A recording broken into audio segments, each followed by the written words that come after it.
When it comes to promoting your songs online or just promoting them in general, there's a 4-word phrase no artist should ever say again when promoting their songs, unless you continually want to be ignored or you want your song to stay in the Spotify graveyard. You should never say these 4 words again, and they are new song out now, or my new single just dropped, okay? And we've all been guilty of saying that. I've said it, and I always wonder, well, why am I not getting the results that I'm getting?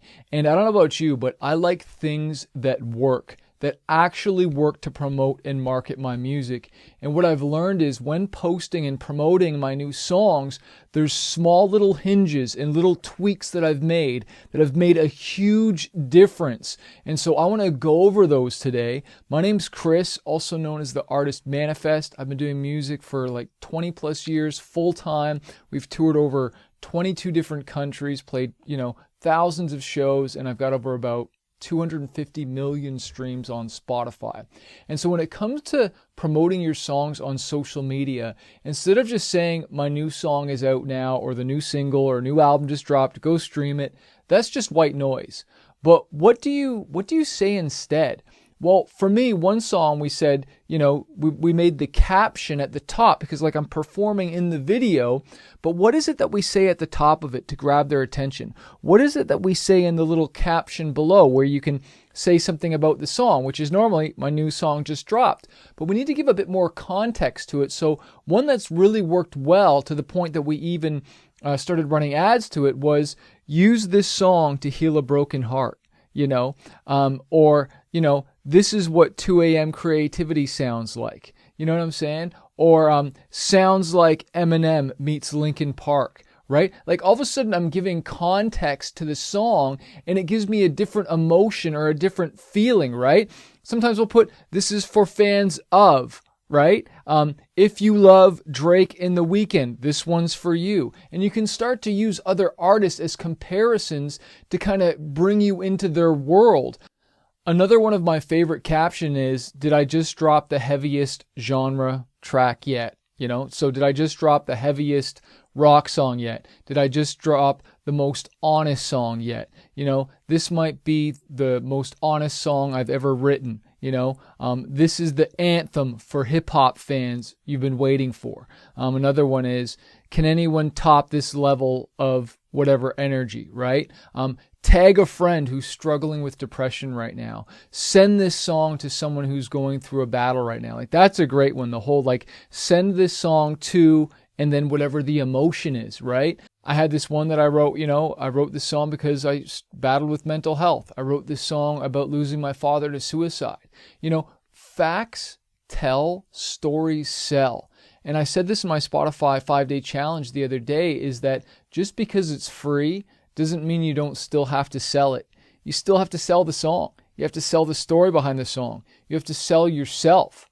What am I doing in this video right now? I'm selling myself. I'm sharing stories. I'm giving value. I'm selling without saying, hey, go buy my stuff. But I'm trying to provide value. And that's what our music does. And that's the cool thing about social media, is it is organic. And it is native to the platform. It belongs on there. Because when you're hanging out with friends, skateboarding or riding a bike or at dinner, all these different places, what's in the background? Music. What are you talking about maybe? Music or the latest song you heard. You're sharing that. And so songs belong on social media. But when you just say my new song just dropped right now, that sounds like an ad. When we don't want to sound like an ad, we want to tap into the emotion. Going for a bike ride this weekend, throw this into your playlist. Got a romantic date coming up? Add this to your playlist. You see, now I have context, and it's not just now my song is out, and it's also gives me an idea of what the song is about, and I get 10 times farther. And so we use something called Instagram trial reels, and I'll literally take the same post and I'll just switch out the captions and I'll upload it 3 times to trial reels. And what that means is it won't get posted to my feed, but Instagram will just share it out and it'll see if it does well. And I'll look at my trial reels, the last bunch that I post, and I can see, oh, okay, one has 100 views, one has 500. Oh, wow, one has over 1,000. Okay, that caption or that post crushed it. Now I'm going to share that to my feed, and I'm also going to post it to YouTube Shorts. I'm going to now post it to TikTok, Facebook Reels, X. I'm just going to take it everywhere, and I'm going to use it as an ad now, because I want to lead with my best foot forward, right? And another one of my favorite ways to promote music that actually works is collaborations. And there's a lot of different ways you can collaborate. You can collaborate by doing a song together, which is absolutely like the most organic thing you can possibly do. Maybe you collaborate with a producer, another artist on the song, and then maybe you go on tour together. Then maybe you both post about the song and you do the exact same strategies I talked about, but you both did the strategies, and so now it's like a double impact. You're both pitching it to Spotify. You're both splitting the budget, maybe to go to radio or whatever it is, but like two are better than one.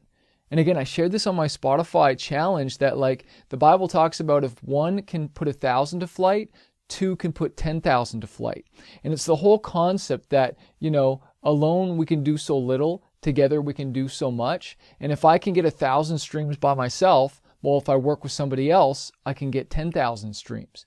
And even if I've got a share in the publishing or share in the master, and I have to split that 10,000 streams in half, that's still 5,000 streams, and that's still a 5x better return. I'd rather have 50% of a watermelon than 100% of a grape, right? And this is why partnerships are so important. And we got to understand, we're not in the competitor economy. We're in the collaboration economy. Okay, it's time to collaborate, work together, stop competing and start collaborating. I think back, if one mistake that I made, many that I made, is I toured with all these amazing artists and we toured together. But even though like we're collaborating, touring together, I found a lot of times artists are still competing. It's like you're collaborating on the tour, but then you're competing on stage and acting kind of weird and awkward and trying to outshine, when it's like we should have taken that a step further and written songs together, right? And now we're not just performing in one place at one time, going one to one, right? Whether we're in Los Angeles or Chicago or wherever we're playing the show, we do a song together, and now we're not just local, now we're going global.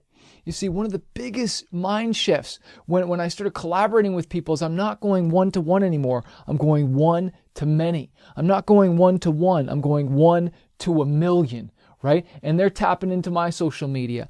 I'm tapping into their social media. I'm tapping into their Spotify, into mine, their network of friends, my network of friends, right? Their managers, my managers, agents, publicity. Like it just is so much synergy, right?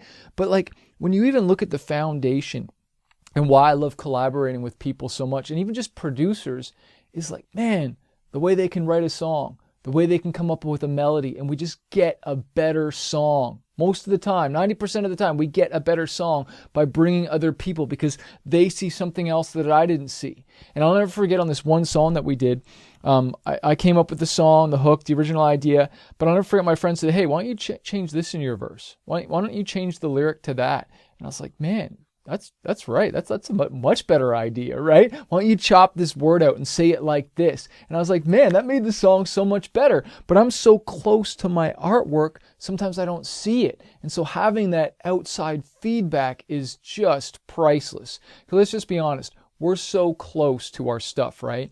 And this is why I love to do like Spotify audits on artist profiles and just take a look at stuff and give them feedback. And again, if you want to work with us and set up an ad campaign, have us do like an audit, email a link to your Spotify at support@smartmusicbusiness.com. We'll take a look at it. We'll tell you how much what the cost is to work with us. It's not a freebie thing, so don't email us unless you have budget and you're ready to invest in your music career.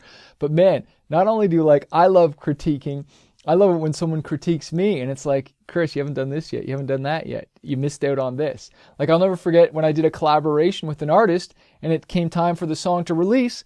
And I didn't know about a collaboration post. I didn't know you could have the same post and invite somebody to it and they're tagged on it and it shows up on their profile and it also shows up on your profile. So you get double the social proof. And you could run an ad to that to get even more on it, more organic. And it's just like, oh my gosh. And I'll never forget when I said, oh, I never heard of that. And the guy was like, welcome to 2025, bro. And I was like, all right, you got me. And this is the thing, like, I'm humble enough to know that I don't know everything. I don't know every single strategy. And that's why I'm still learning. I'm still growing, and I'm still hungry.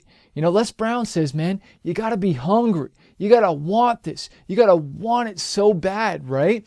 And so, like, you meet the same people on the way up as you do on the way down. And so I've realized when I worked with other people, man, be kind to people, man. Like, I remember when we bought on to this tour, and you got to read this book, Fighter, 5 Keys to Conquering Fear and Reaching Your Dreams. Just don't read it going to sleep. But we bought onto this tour. So I'm paying to be there, right? And it was like $500 a night. And instead of like being like, oh, I got to pay to be here or whatever, I went a step further. And this was my manager, my coach, who told me to do this. He said, hey, get the band gift certificates to Starbucks as well. And so not only on the first night, you know, I'm paying to be there, right, to get onto this tour. And there was over 2,000 people that night. We've sold like over $1,500 worth of merch, okay? And so it was awesome. But before the show, I went up and I gave each band member, I think it cost me like 100 and something bucks, $20 each gift cards. And I'll never forget, one of the lead singers is like, wow, nobody has ever done this. An artist has never done this before. And so we did that first tour with them. And guess what? The next tour, they paid us and covered hotel and had food, right? And so obviously I had to do a good job at the show, and we did, in the music, and we were getting played on radio a lot at the time, and it was going really, really well. But it's like I sowed a seed. You know, I sowed a seed. I didn't complain. I wasn't one of those artists like, oh, give me more lights, give me more time. It's like, no, I want to be cool, right? I want to be cool. I want to build the relationship. And then look at that, flipped it right around. Now I'm getting paid. And so sometimes you got to pay to open up the doors, to get in the rooms, to work with other people and meet certain people. And the opportunities are priceless, right? One thing that we did on that tour, I remember, is, and we would do this with an iPad, we did it with a clipboard, is we actually printed out a whole bunch of CD samplers. So it had just a bunch of my songs. I would just do it with like, I don't know what I would do it with now, but we did CD samplers at the time. So it was just like snippets of my songs, but it was a CD. And it had a bunch of my songs on it. And we went and gave those out after the show outside, away from the merch table, because we didn't want to pillage sales, right? Because the merch table was inside. But if people had gone outside and getting ready to leave, I had my band member walking around with a clipboard, giving away CDs in exchange for a name and an email address. Okay, and so I wanted to build the list. I wanted to take advantage of being there at the show. You know, I wish we filmed more of those shows and had more content, because you know what? That would have been priceless.